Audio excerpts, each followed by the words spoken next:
Hey, folks, welcome back to Rugby Ascendant. This is Chris coming to you from Central Pennsylvania. My guest today is Matt Heaton, captain of Rugby ATL, the Atlanta team down there.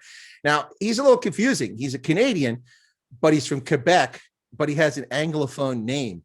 So did I miss something? Are you an Anglophone, or are you actually a Quebecois with just an accidental Anglophone surname? No, it was Quebec's a pretty multicultural place, and there just happened to be a couple of Englishmen who, you know, had a kid with a German woman. So there we go. Oh, there you go. So did you, of course, in Quebec, I imagine you grew up learning French. Are you any good at French? I wouldn't say I'm very good. I call it functional French. I can order things. I can, have small, meaningless conversations. Really, once we get into the more depth of a conversation, then it starts to get a little bit difficult for me. But I mean, I grew up around it. Quebec's a weird place. Quebec's a place where I can speak English to somebody, they'll answer to me in French, and we'll have perfect understanding of each other. And vice versa. If somebody's a fluent French speaker, they'll typically understand English as well. It's just kind of weird how the place works, but. No, I get that entirely. When I was living in Italy, I was stationed there with the army many years ago, and I speak German. I would go to South Tyrol, which was part of Austria for a long time, and I'd speak German to the merchants, and who would understand it, but they speak Italian. They'd speak the Italian back to me. We'd understand each other. So yeah. I didn't really speak. Yeah, so it's the same sort of thing. So I get that.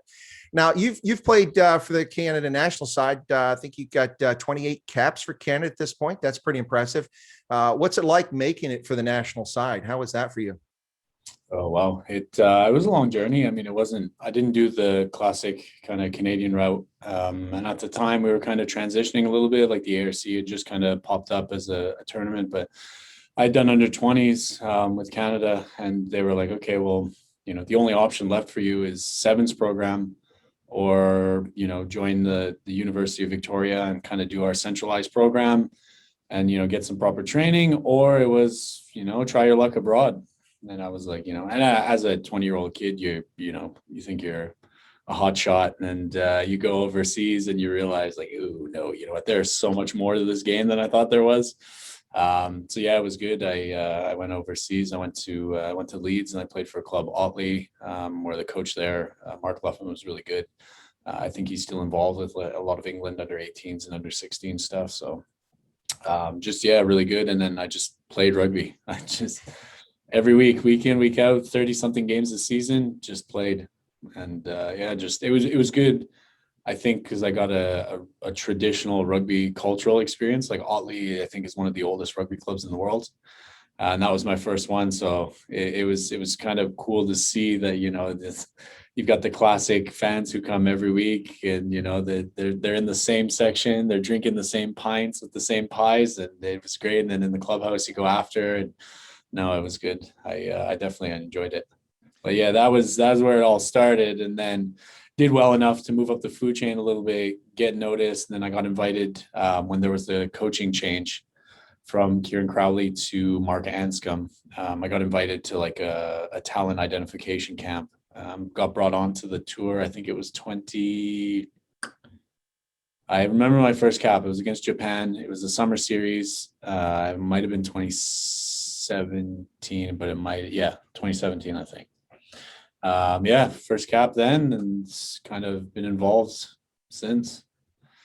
So yeah, it was a bit of a journey. I joke about it all the time. You see these kind of motivational videos of guys who just throw their whole life at it. And I realized, like, I moved to Europe. I had $1,000 to my name.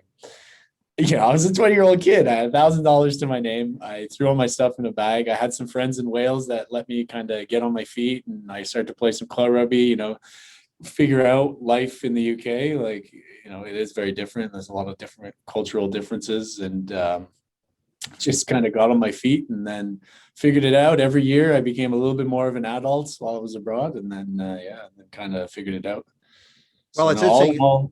I was going to say, all in all, I've been in the UK. I was there for 6 years. So. That's quite a while. But it's interesting you say that, that you went there, you had just $1,000 in your pocket. I imagine it was Canadian. So that's what, like $35 US or something like that? Yeah, give or take, depends at the time. No, but in retrospect, you're probably thinking to myself, my goodness, one What was I thinking? I mean, I heard, but I mean, it was probably the right move for you to make. But you go over there with almost nothing in your pocket and just try it. But that's kind of the adventuresome life. So good on you. But did you ever feel discouraged at any point when you're in the UK? Like, or was it just a great adventure for you? Yeah, I mean, obviously it's, it's sports. You're competitive, and like I was mentioning that ARC it popped up. I was the only, it annoyed the hell out of me because I was the only Canadian player playing week in, week out. They had like a remote monitoring thing. I was on the long list. They had a remote monitoring thing for like what your lifts and things were. And I was like by far the strongest. I was fittest. I was like, okay, like I should get a look at this camp finally. And then I didn't. And I was like, all right. I was like, I'm over it. I'm not. And then, but I was locked in for Canada. I had played in like a men's A tournament. I'd gotten like 2 or 3 minutes. So that had kind of, it had made it really difficult for me to move up the food chain because I was a foreigner. I would have had residency, I have a German passport. I would have been able to stay in Europe as a local. And I was like, this, actually playing for my country made it really hard to get a job. And then I said, you know what, I'm just going to play for fun again. And then I just kept playing for fun. And then I got invited to that ID camp. And then I realized, I said, you know what, as long as the game's fun, it's easy. Well, I mean, you've done well. You were Rugby Canada Player of the Year in 2017 and 2019. Congratulations on both those designations. Of course, 2020 is a wash, so I mean, we really can't count 2020. So, yeah. But congratulations on that. Now, you were quoted in the Canadian press regarding the Rugby World Cup of 2019. By the way, I was at your game against South Africa. Of course, I'm a Springbok fan, so apologies, I rooted for the Springboks. But you did score a try in that game. That was Canada's one bright spot there. What was that like for you? And then I'll talk about the quote in the Canadian press. It's scoring that try against the Springboks, who eventually won the William Webb Ellis Trophy.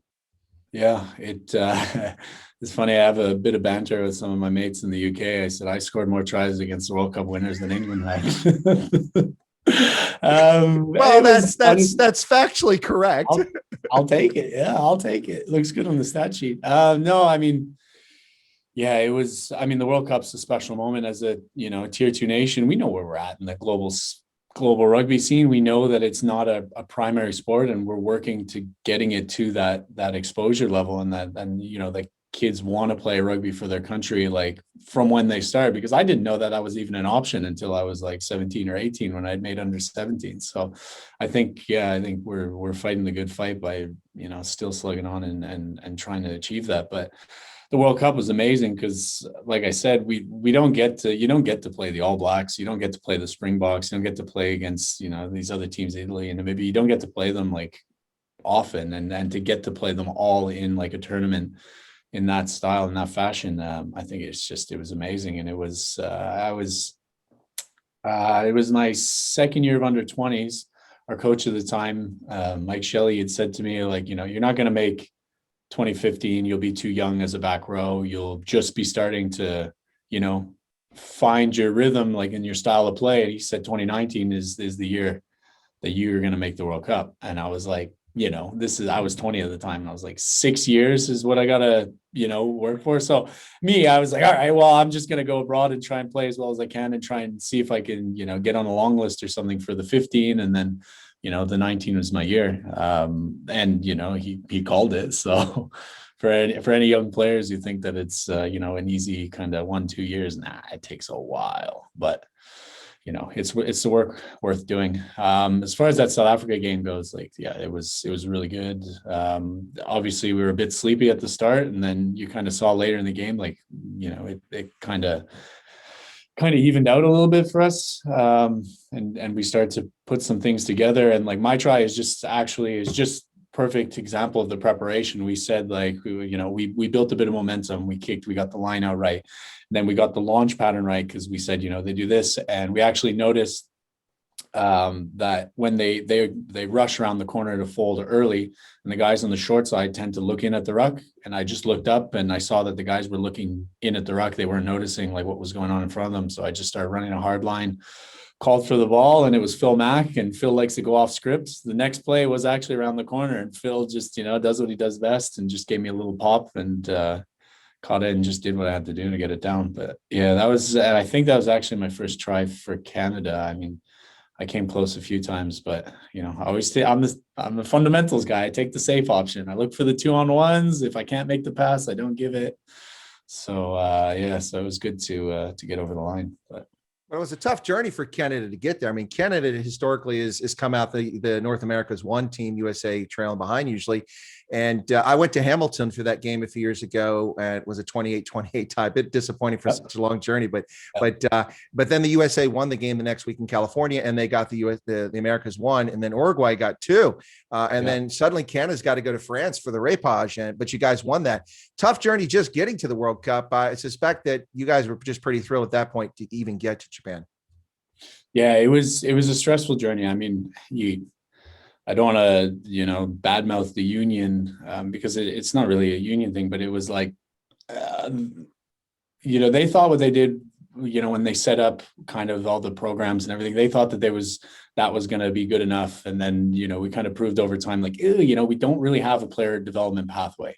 Mm-hmm. There is no way for young guys to come up. So like perfect example is, and then, I don't want to say that like Kieran Crowley was an inadequate coach, but he kept the same squad for a really long time. Mm-hmm. So when those guys retired, like literally from when I got, exactly. It was like, oh crap, we've got half a team now, all these young guys. And now it's actually starting to flip, is now all of us young guys are like myself are getting 30 odd caps. We understand like the demands of the game. We understand like the amount of preparation that goes into it, the level of focus, the physicality, that it's not just a 1 week tour, that it's, it's a year-long thing. You got to stay healthy all year for those tours. So I mean, it's been a bit of a process. Kingsley's done really well with that. I think he came in right away and identified a few things that he's like, to get the 15s program back on track, we need to clean up these aspects. I think he's done really well. And then the MLR helps. The MLR is great. Like I don't think it's been a long time since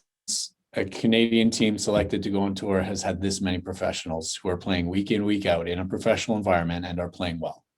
Like I remember we'd go on tours and it would be like, there are 4 guys who are playing club rugby in Canada. There are a few guys who are, teachers who are like playing, here and there when they can. There are guys who are in the sevens program who got kind of dropped or something. And it was like a hodgepodge of whoever was available. Whereas now it's like a clear defined pathway on how you go from being an under 20s player and making the senior men's squad. So fair point about that. It's like in the Army, you can't just grow majors and colonels overnight. If you got to always assess people each year, bring people in, keep the program fresh, bring some youth and younger folks in, so you have a spread. Otherwise, as you mentioned, everybody leaves and then you have no experience and you're starting from scratch. Pretty tough. Let me ask one more question about the Rugby World Cup and then quickly about the Rattlers before we wrap up.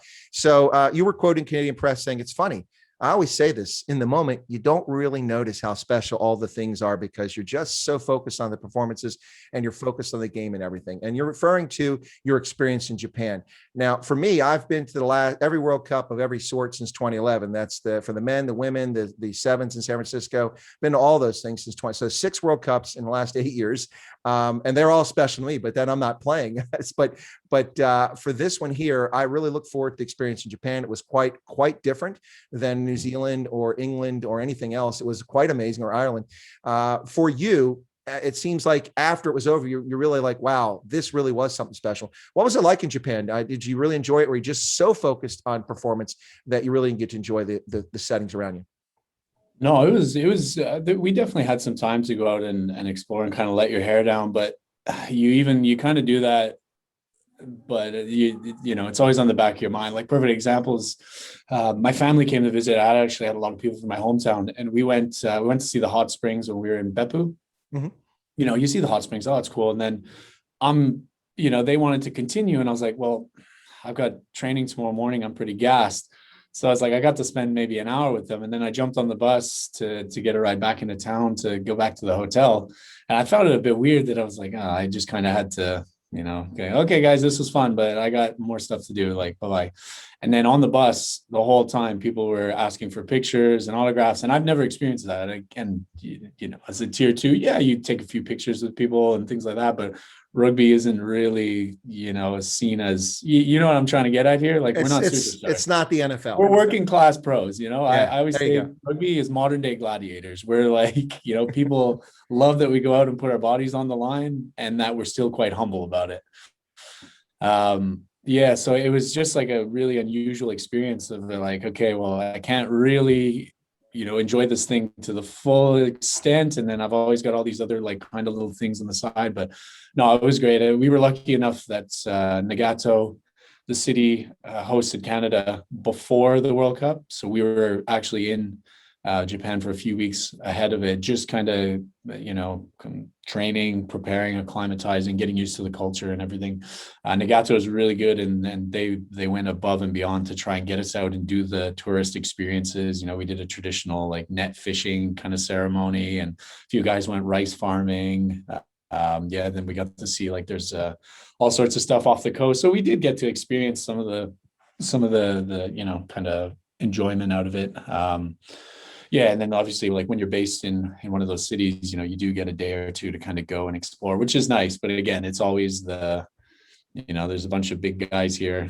Those are probably the rugby players. Can we get a picture? Can we do this? And again, we'd love to. It's great. But it's like for me personally, I've never experienced that before. So it was kind of cool to think that, maybe we are kind of a big deal, I guess.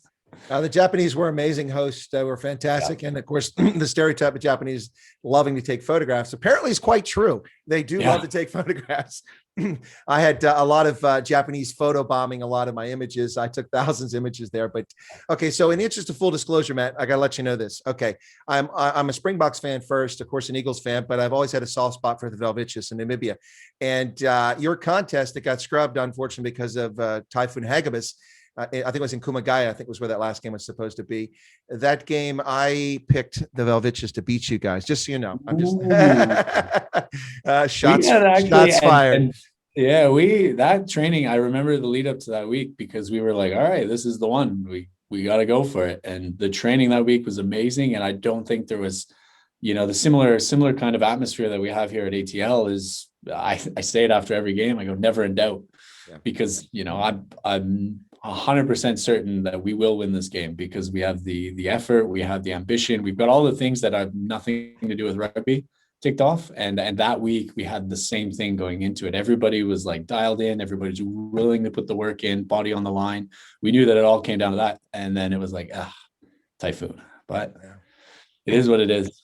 No, it was quite hectic. I was at a game and I barely got onto a Shinkansen fast train to get out of that town to get over to the next town, to Toyota City, on the very last train. And we're crammed in like this with all our bags on the train, just trying to get out of there. And unfortunately, people lost their lives. It was a shame. And both your side and the Namibians, I understand, helped do some of the cleanup there in Kumagaya. It's very, very awesome that you guys do that. Just shows how rugby gives back. It was impressive. Let me switch to very quickly, before we get you out of here, is a couple questions about the Rattlers. Now, Major League Rugby is a new league. It's only been around. This is the fourth season. Last year was unfortunately lost after 5 games because of the pandemic. So it's still getting its feet on the ground. But last year in June, Rugby ATL signed you to a 3-year contract. That's a vote of confidence, I'd have to say, for a league that's relatively new, and their confidence in your abilities and what you can bring to the team. What was that like? I mean, that's got to be pretty cool. But professionally, got a contract that lasts more than a week. I mean, typically rugby contracts, they go 1 to 2 years. And ATL wanted to keep me around longer. And I've always been a club man. So I was like, I know what we're building here. I know you guys don't get to see the backroom stuff really, but the backroom stuff is 100% what kept me here. So we've just got a fantastic facility. We've got fantastic coaches. We've got fantastic players. We've got a great player development pathway. Everything is really good here at ATL. I'm really enjoying my time. So I said, you know what, why bother, shopping elsewhere? It's a winning formula here and I want to keep winning. So that's a fair point. And last year in that very short season, you still led the team just playing 4 of the 5 games, 74 tackles.